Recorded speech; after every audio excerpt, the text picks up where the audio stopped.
Good morning, guys. Problems, questions, observations, remarks? And we are starting our fifth week together. If you have any observation about the class, about the course, good time to speak up right now, because you already saw good 30% of what I'm going to do. Technique, my technique of teaching, etc. If you have suggestions, improvements, etc., that is a good time to tell me, so I can still change and correct before the end of the class. If you tell me at the very last lecture, oh, you should do this, okay guys, but the class is over.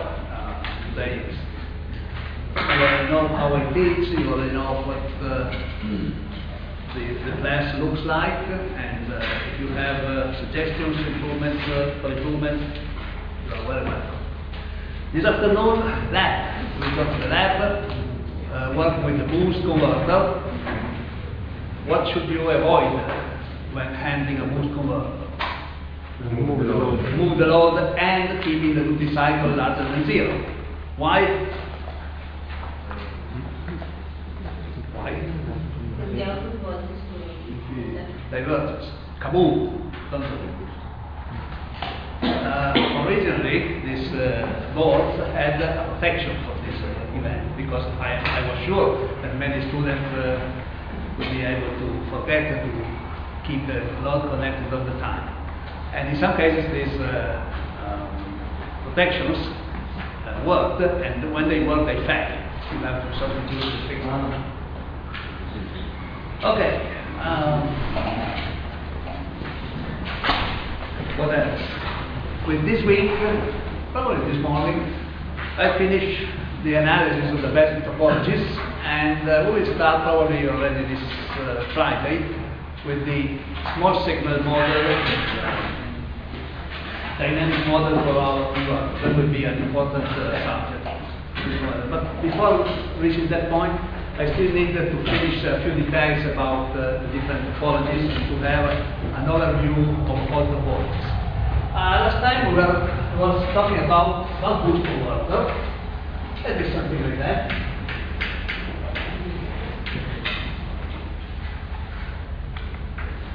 Again, A naught, plus, minus. What is missing? Capacitor, sure.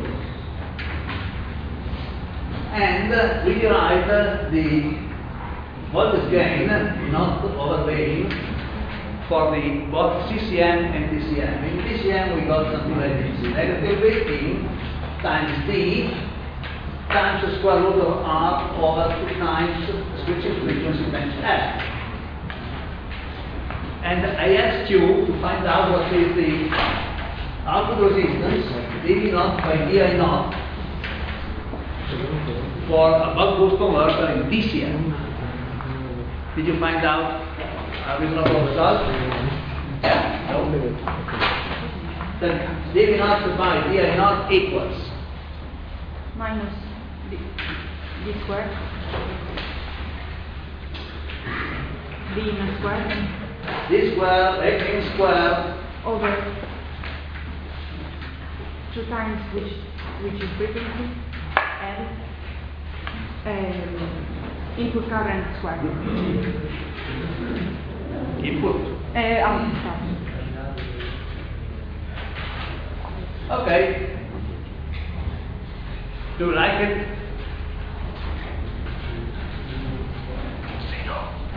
No. It's right, obviously. But we can write it in a better way. And the better way is, let's start. As instead of I0 square, I can write V in and R. Sorry, V0 and R. So instead of I0 square, I write V0 over R squared. And so, dV0, partial V0, partially I0, is equal to negative d square V in squared over 2 times the switching frequency times L times V0 squared, and here there is an R squared. This is basically just algebra, because I want to make some cosmetic changes. I want to make this formula looking better. Oh, look, we have V0 over VE, or V over V0, whatever you want to read it. So this is VE over V0. This over V0, we wrote over here. Is this part upside down? So instead of V over V,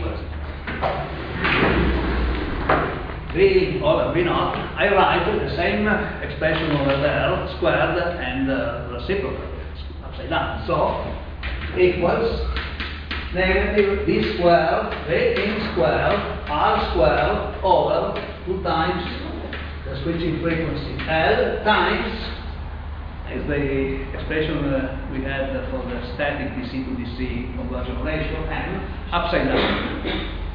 The base here is 1 over M squared.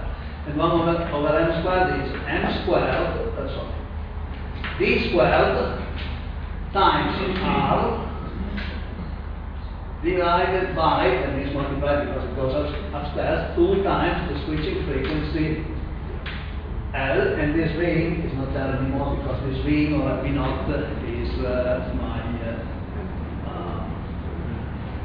R squared, and this ring over V0 is this ratio. Okay? So, look here. This square and this square cancel out, this square cancel with this resistance, this stuff cancel with that stuff, and we are left with negative. Oops, the internal resistance of my buck-boost converter in DCM equals the load resistance. If this is my buck-boost, and here I have a resistance R, a load resistance R, the internal part is something like a voltage source with an internal resistance that is equal to this one. And now I try to get it. Does it mean that the efficiency of my system being these 2 resistances equal, does it mean that the efficiency is 50%? Well, if you go back to your circuit theory class and you look at this circuit, efficiency is 50%, guaranteed. On the other hand, inside my buck-boost converter, even if it works in the DCM, there are no elements dissipating power. At least we consider ideal switches, ideal components, etc. So, how's the story? Is the efficiency 100% or is it the efficiency 50% as it looks like from that circuit? It is the maximum power transfer. This is the maximum power transfer, yes. With efficiency 50%. You can increase the efficiency. If R, this internal resistance becomes smaller than this one, the efficiency goes up. But does not reach 1. In any case, in a buck-boost converter, you cannot make this internal resistance smaller than the load resistance because these 2 are the same, will be derived. And I guarantee I didn't make any mistake on this derivation. So, how's the efficiency problem? 100% as I would like to have, or 50% as it looks like from that circuit? Well, the output resistance is seen from the output, so maybe the generator in that circuit should not see that resistance in between. Well, close. There is a more important reason. You are on the right track.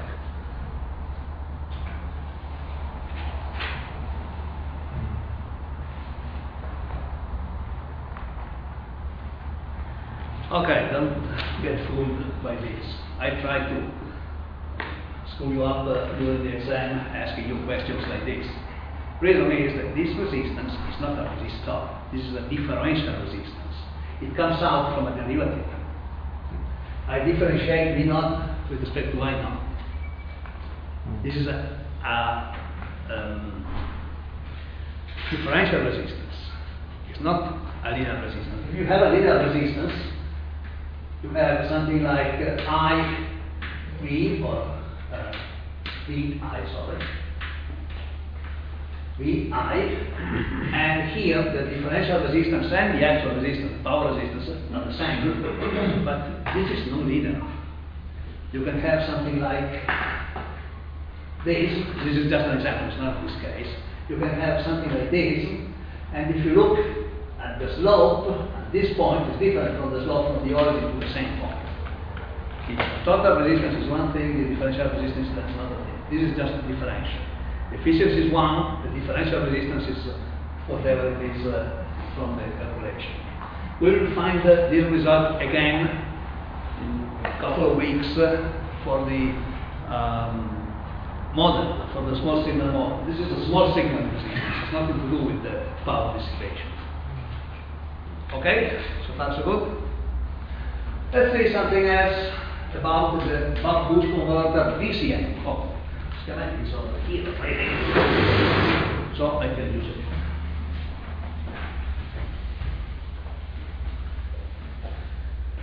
We know that the diode current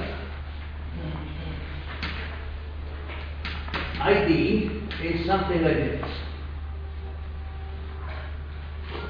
This duration is T2, or I can also call it D2.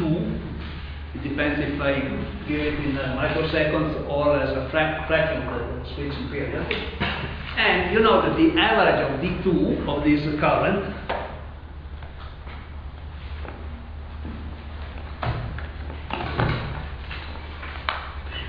you know that the average of this current is something like this, that is equal to negative I naught. This is I naught. Do you know how to find the average of this waveform? D2 times height over 2. That's it. Can you find out what is T2 or D2? Yes, because you know the peak value and you know the slope, and so you can find out how long is this current. Let's go to the input current and to the switch current. Switch current, this current, I switch, is something like this. Oops.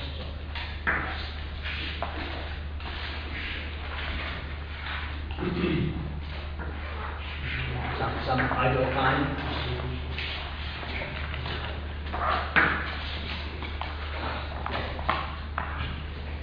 This duration is D, or T1, this height, you know how to find it. What is I switch average?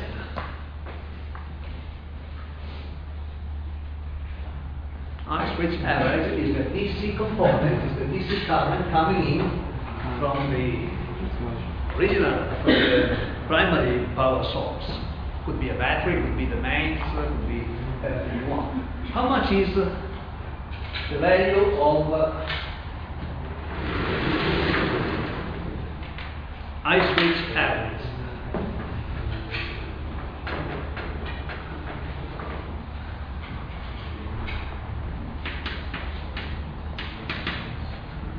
How much is the average of this waveform? Okay, I switch average, this is T1 or D. T1 times T1 times V in over F. V in over L, what's that? This is the area times sorry, no, the slope times the time. This is the slope multiplied by the duration, that means Maximum value. this height. This is the peak value. It's the height of this triangle.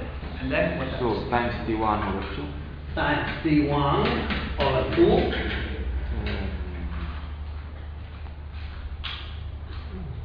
That's okay? This is the area.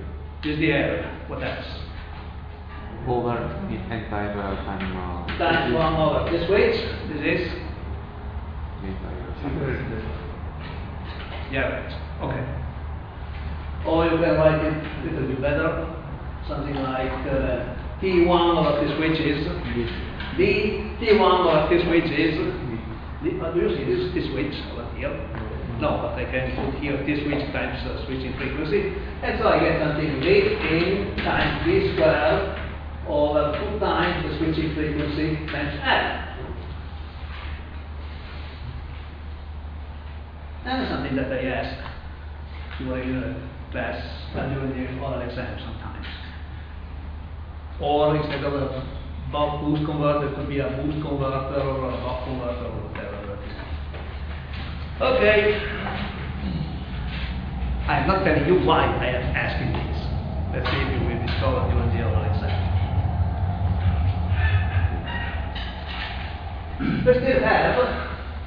I want to show you why a buck-boost converter is called buck-boost converter. Why a buck-boost converter is called buck-boost converter? It's a merger. Because it's Merge of the merge of a buck and there's a boost. Unfortunately, it's not so obvious, this. And when it was invented, I think that this was the first topology invented. It was invented before the electronics. It was done with mechanical switches a long time ago. Probably 100 years old, this circuit. And the buck-boost converter was believed to be a separate topology. Only in the 70s, Dr. Chuk, actually at the time was not doctor yet, recognized that it was a boost, a buck plus a boost. And the reason goes like this. Let's consider a buck converter.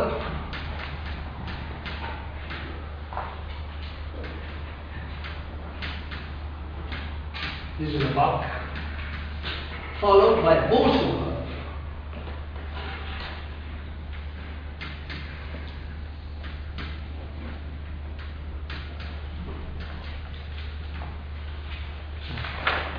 Up to this point we have a buck, from this point on we have a boost. M ratio for a buck converter working CCM, let's go, is D.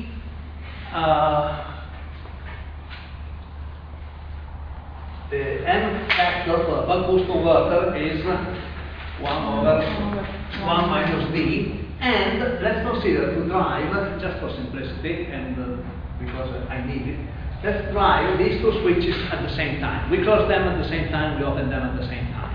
So the same signal driving this switch also drives this switch. Okay, possible. And now let's start to make changes. These two capacitors are in parallel, so they are equivalent to one capacitor only. Not only, but this capacitor is absolutely useless, because this is the output capacitor of a buck converter that is not, theoretically speaking, part of the converter. You have to put it if you make a buck converter, but it's not theoretically belonging to the converter itself.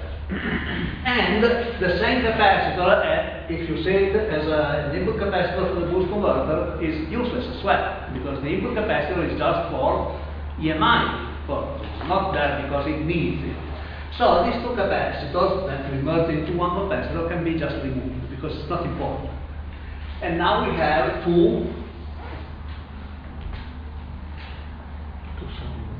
inductors in series that can be merged into one single inductor.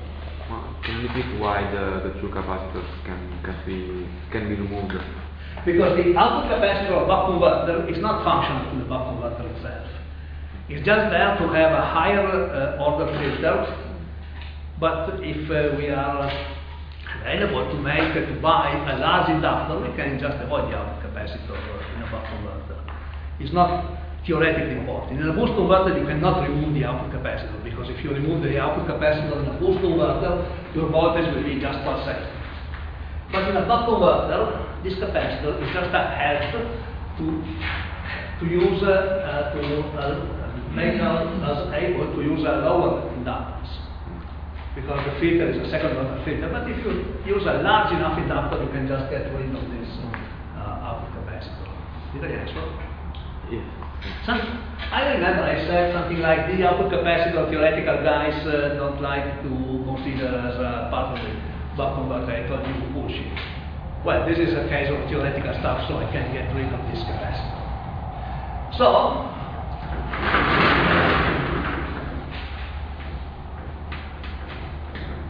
first step we have is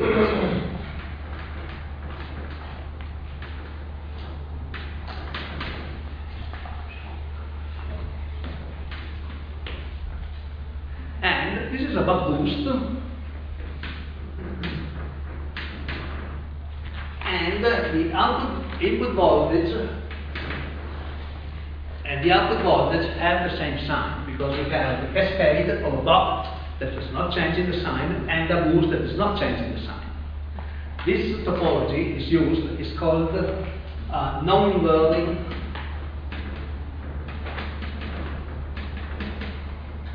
buck+boost. It seems to be expensive because you need two switches, two driven switches, and one switch is high side, another switch is low side, and two diodes. If you have this circuit working in for low voltages, you don't want to use diodes, because diodes have a voltage drop across them when they conduct that is too loud for low voltage. So if you are working low voltage systems, probably you want to have here two switches. Instead of having a diode, you put another MOS and another MOS transistor over here. And so your circuit gets more complicated, because now you have four switches, four MOS transistors, two are high side and two are low side. But it has the nice property of giving you a voltage, the output, that has the same sign of the input voltage, and the ratio of this V0 or V is larger than 0, period, nothing else. So the output voltage can be lower than the input voltage, the output voltage can be higher than the input voltage with this topology. You pay for it, four switches, but you have this advantage. And one inductor only, one magnetic component only. This circuit was used, is still used in many cases. I recently saw a circuit like this able to deliver 200 watts or so. That is a very high power. But it was used, the first time I met it was inside a cell phone, a very old style cell phone. First cell phones had batteries going from 4 volts down to 2.7 volts. That was the range of the full charge battery down to the discharge battery. There were 3 elements of nickel-cadmium batteries. And the radio frequency power section, the radio frequency transmitter used that cell phones, worked at 3 volts. So the battery voltage was either higher or lower than the required voltage. We needed to boost up the voltage to 3 volts when the battery was down, was depleted, and we needed to decrease the battery voltage down to 3 volts when the battery was full charged. And it was impossible to use a standard buck+boost because we can't accept the voltage inversion. So that was an integrated circuit having these 4 MOS transistors inside the IC. And when you put the transistors, MOS transistors inside an integrated circuit, they cost nothing because silicon is basically free. And so that was a topology, still a topology used when you need this kind of requirement. If you have to build it in discrete components, it's not the best topology you can do because you have 4 switches, 2 diodes and 2 switches, and 1 switch is high side. Nevertheless, it exists. Now, how can we go from this topology to the standard, normal, inverting buck+boost? Well, that's it. Let's consider what happens during T on and during T off.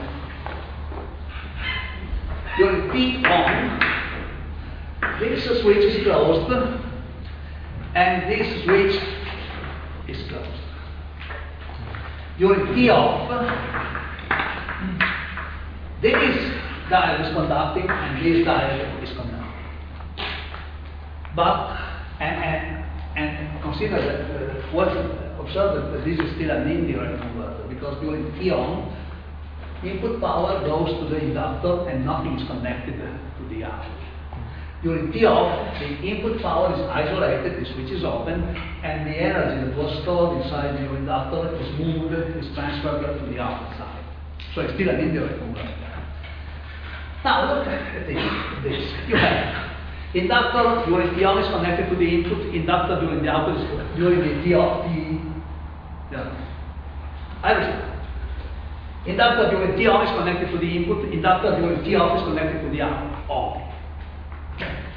One side of this inductor is connected to the ground. This is ground during T on, and this is ground during T off. So this inductor is either connected to the input only or to the output only, and one side of the inductor is connected to the ground. One time is this side, one time is this side. So, how is the story? The story is, you take one inductor, you connect it over here to the input and you charge it, then you disconnect the inductor from the input, you connect to the output upside down.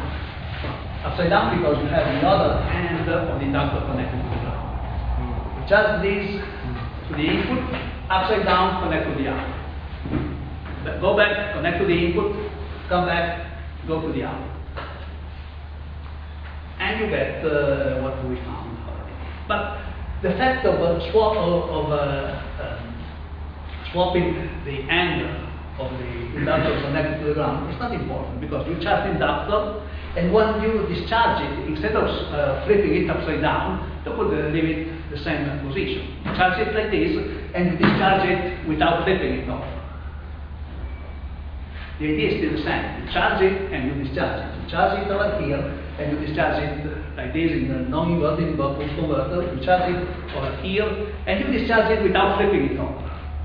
What does it mean without flipping the inductor from charge phase to discharge phase? It means that instead of connecting one time during T on this side of the inductor to the ground, and to ground the other one during T off, you keep the same end of the inductor grounded all the time. So, instead of this circuit, you can have something like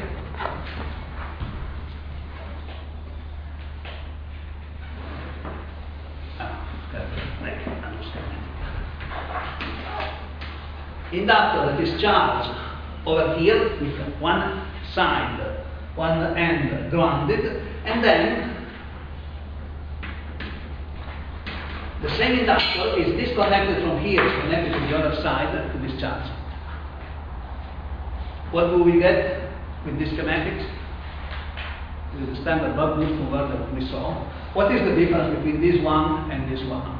The difference is that here you flip up and down the inductor between T on and T off, and you get the output voltage that has the same sign as the input voltage. In this case, you don't flip it over, that means you connect in the wrong direction to the output of your inductor. It means that the output voltage will be negative, will acquire a negative sign. But this was invented after they recognized that that topology was just a buck plus a boost. Okay? So that's good.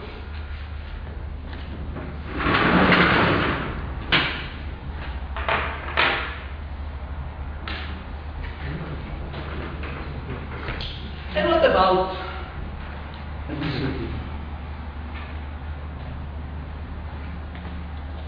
because I had the list of the things I did tell you in the previous lectures.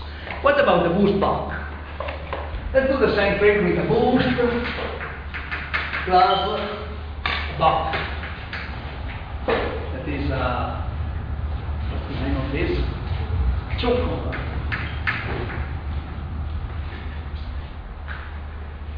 Well, let's see what happens. Here we have a boost. Let's put the input capacitor because of EMI. Diode, capacitor. Can we get rid of this capacitor? No, it's a boost converter. Unique, it's a part of the system.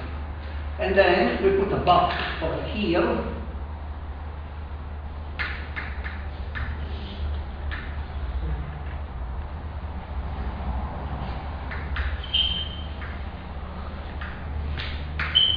V0 is in, and here is already below. Once more, let's write these two switches at the same time, D and D. So up to this point we have a boost converter, and the transfer ratio, the n factor for a boost converter is 1/1 minus b. At this point we have a DC voltage. This DC voltage goes into a buck converter, and the buck converter has a transfer voltage ratio, and n factor is b. So the cascade of these two converters has an n factor that is d times 1 minus b, or 1 minus b times d, 1/1 minus d times d, exactly as before. Output voltage is exactly the same polarity as the input voltage. Do you prefer this topology or the non-inverting buck-boost converter? They have the same d/1 minus d transfer function. The other one. The other one, not this one? No. Why not? Two inductors. Because there are two inductors. It's excessive. But the input current over here could be a smooth current, just a DC plus a small ripple on top of it. The current on the output side is a smooth current, just a DC current with a small ripple on top of it. In a buck-boost converter, it's just the opposite. The input current is pulsating, the output current is pulsating. So advantages and disadvantages. Another disadvantage of this circuit, but it's the same as in the previous one. This circuit is a sum of a boost. And sum of a boost means that it's very difficult to control its CCM. Anyway, two inductors, 4 switches. This capacitor cannot be removed. This capacitor is there for sure. And looks like the other one. Advantage is that it has a very quiet, silent input and output current. It's not noisy, it's not electromagnetic noise. Let's see if we can simplify it, because still we have 2 switches and we have 2 diodes. Or if we make it in a synchronous version, we have 4 switches. Once more, same analysis as before. During T on, this switch is closed, and this switch is closed. So this diode is open, and this diode is open. Capacitor is just connected to the output side. During T on, input inductor charges through this switch, closed switch, and the capacitor is connected to the output. What happens during T off? During T off, diodes are conducting. So, and switches are open. So if diodes are conducting and diodes are open, it means that this side, this capacitor is connected only to the input. Here there is no pass, current does not pass through this section. So this time we have a capacitor that is charged during T off. During T off, this capacitor is connected to the input, and during T on, this capacitor is connected to the output. So we have a sort of energy tank by this metal with this capacitor. The capacitor charges on one period of time, T off, and discharges on the output during T off. Charges and discharges. Did you already see something like this? Charge pump. Charge pump. What else? The buck-boost we see for the inductor. Buck-boost. This is the dual of a buck-boost with inductor. Capacitor connecting on one side and the other side, going to charge on one side, going to discharge on the other side. You are close. Switch capacitor systems. In a switch capacitor system, you have a capacitor that charges on one side, discharges on the other side. Charges on one side, discharges on the other side. That is like here, with a very important difference. In a switch capacitor system, your capacitor and the 2 switches look like exactly a resistance. It dissipates. Why a switching capacitor system dissipates? Why a switching capacitor system looks like resistance? Because in a switching capacitor system, and in a charge pump, you have your capacitor is connected to 2 voltage sources. And when you put a capacitor in parallel to a voltage source, you lose energy. I told you, I think, the first lecture. Here, the story is different because you connect the capacitor, this capacitor, when it is charged, you connect to an inductance. And when you discharge it, you connect it to another inductance. So you have an energy transfer that is LCL. And when you connect the capacitor to inductance, you have no energy loss, because you are connecting the voltage source with the current source and vice versa. So this looks like it could be similar to a switch capacitor system, with the main difference that the sources are not voltage, that you don't have an input voltage and an output voltage. You have an input current and an output current. These inductors look like, for a short period of time, as current sources. So when you connect a capacitor to a current source, there is no energy dissipation, no energy waste. So this is my buck-boost converter, boost-buck converter, high efficiency, with the capacitor working as a tank for energy, charging on one side, discharging on the other side, etc. This capacitor, this converter, is an indirect converter as well, because the capacitor first charges on one side and then discharges to the other side. Charges on one side, discharges on the other side. There is, the capacitor is either connected to the output, ULT on, or either connected to the input, ULT off. But never together, to the both time, at the same time to the input and to the output. So, I can still imagine that you have my capacitor, charge on this side and discharge on that side. Charge on this side, discharge on this side. One end of this capacitor is grounded all the time. But I can do exactly the opposite as I did previously. Instead of having this capacitor with one end grounded all the time, I can charge the capacitor on one side, flip it over, and discharge on the other side. And if I want to do this, I discover that I can get rid of 2 switches. I can get rid of this switch and this switch, because I can make a circuit like this.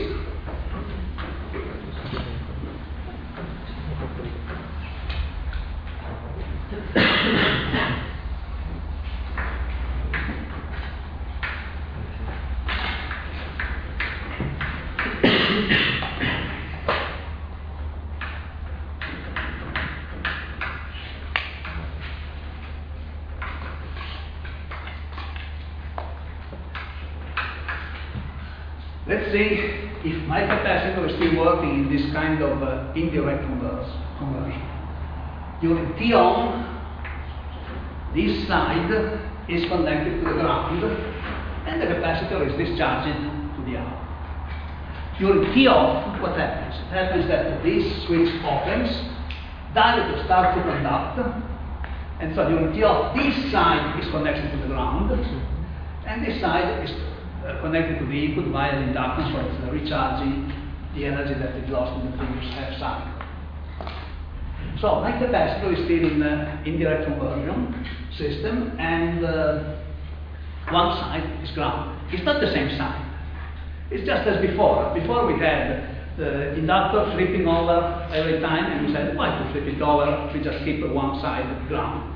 And here we do exactly the opposite. We have a capacitor with one side grounded, but we see, okay, this goes to the ground during T on, this goes to the ground during T off. So instead of having my capacitor with one end connected permanently to the ground, I can connect the capacitor like this, and it's still a two converter.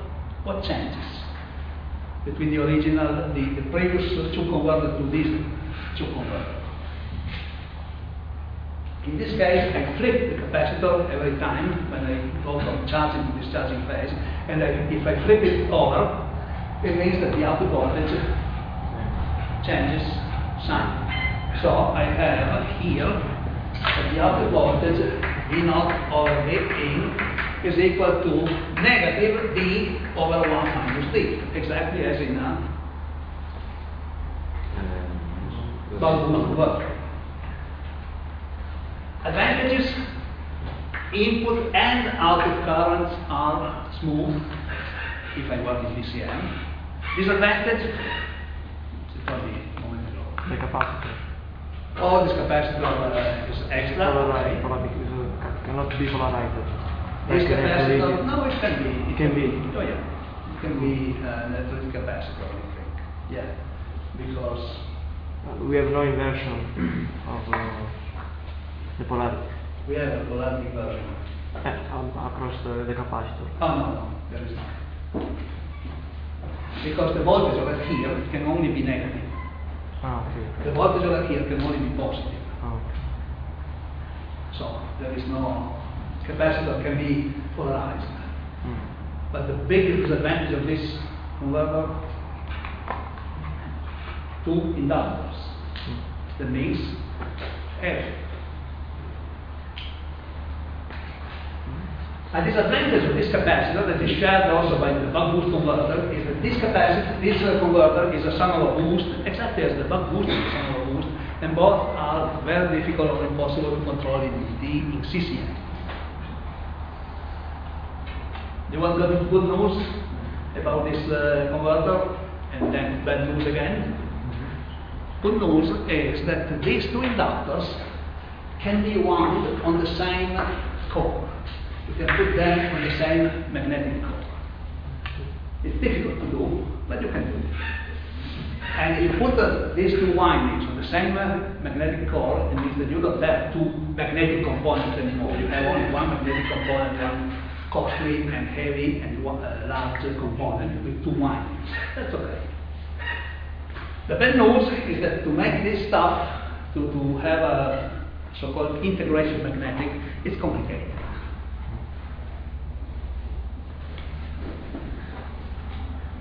It's not very common to find two converter out in the world because it's difficult to design. There is no tradition of designing a two converter, and I think I already told you the story of Mr. Chuk that wanted to check every design of a two converter in the world. So if you wanted to design a two converter and manufacture it and sell it, you had to pay royalties because there was a patent, right? And you had to send first the design and prototype to Dr. Chuk, who was checking if everything was okay, because he didn't want to have people saying bad names, saying names about this topology. Okay? So far so good?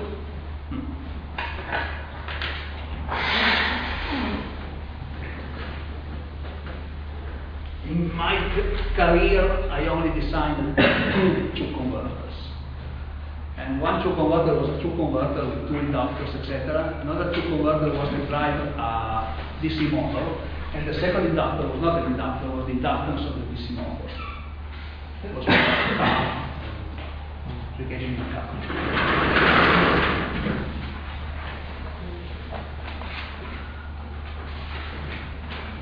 Okay. So let's make a overview of different topologies we had up to this point. This is better know buck+boost.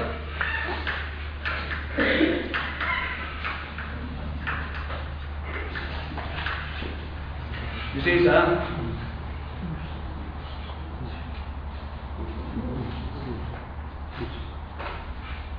better know it.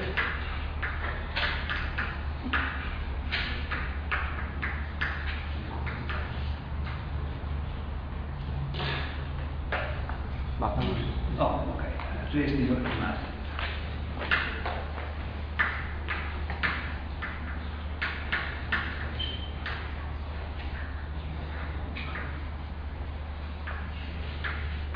This is a chocolate, not just the previous one. Okay, let's analyze for all these topologies what happens in terms of general characteristics these topologies have. For example, input current, is it pulsating or smooth?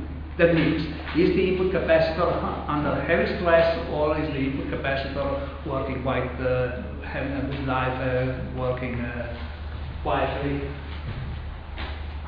Stressed or unstressed? Stressed. Stressed. What about this output capacitor? Not stressed. Not stressed. And it's easy. It is stressed if there is a switch connected to it. The switch could be either an MOS transistor or diode. It's unstressed if it is if there is a inductor connected to it. Here, Not stressed. unstressed, not stressed. Here, bad word, bad situation, bad life, heavy duty. Here, Stressed. stressed. This, stressed. Both input and output are working hard. This. Not stressed. Not stressed. Oh, this is stressed, but this is a different story. Okay? That is the first point. Let's see what happens with input and output current. Surge voltage. Let's suppose the input voltage goes up to a very high value for a very short time. Is the surge, because there was a lightning strike falling down close to you, so your voltage, instead of being 230 volts, that is an RMS voltage, goes up to 3000 volts for a short period of time. If the input voltage goes up for a short period of time, so repeat, 50 microseconds maximum, 3 kilowatts for 50 microseconds, does this circuit survive or not? Depends from the switch on the It line. does not survive. Because if you have a circuit that is designed to work, let's say at 200 volts, and you apply 3000 volts, no way, it dies. Silicon dies, because you don't pick a switch that can withstand 3 kilowatts for a circuit that usually works at 200 volts. So if you have another voltage like this over here, it fails. Here. What over here? No, because the over voltage, unless there are discharges and breakdown and isolation, the over voltage goes across the inductance, and the current through the inductance starts to climb up a little bit. But it is only 15 microseconds long, so it's okay. So this is not so sensitive to the input voltage sources. This one. Sensitive or sensitive? This is sensitive because the switch is in the first position. This one, if you have another voltage and you don't kill the input capacitor and you don't kill the isolation in your circuit, this is okay, because another voltage is just absorbed, a short time of a voltage is just absorbed by the inductor, input inductor. So those are okay for input voltage sources, those are not okay for input voltage sources. Okay? Let's go for the output short circuit. If I have a short at the output, may I enter the short circuit or not? Yes. Yes, provided that I recognize that there is a short. I just open the switch and the short is not giving me any trouble to the input circuit. Over here, what happens if I have a short? There is no way to enter. There is no way to limit or to shut off the short current. What about the buck+boost converter? No problem. We can open the switch. No problem, because there is a switch in series to the power supply. I keep the switch open and it's okay. What about over here? Maybe no problem. We open the input is decoupled from the output or not? For the Yes. Can be better. If we open the switch, the inductor is a piece of white and the capacitance is an open circuit. So Yeah, it seems that this switch is in parallel to the power flow, so it could not stop the energy flowing to the output. It's not true, because it's like if you keep the switch open, this is just a piece of wire, but this is an open circuit. And it means that it's okay for the short circuit. It's a sum of a buck, and if it's a sum of a buck, it means that you can handle short circuits on the output. Okay? Can we use these topologies as a switch to switch our load on and off?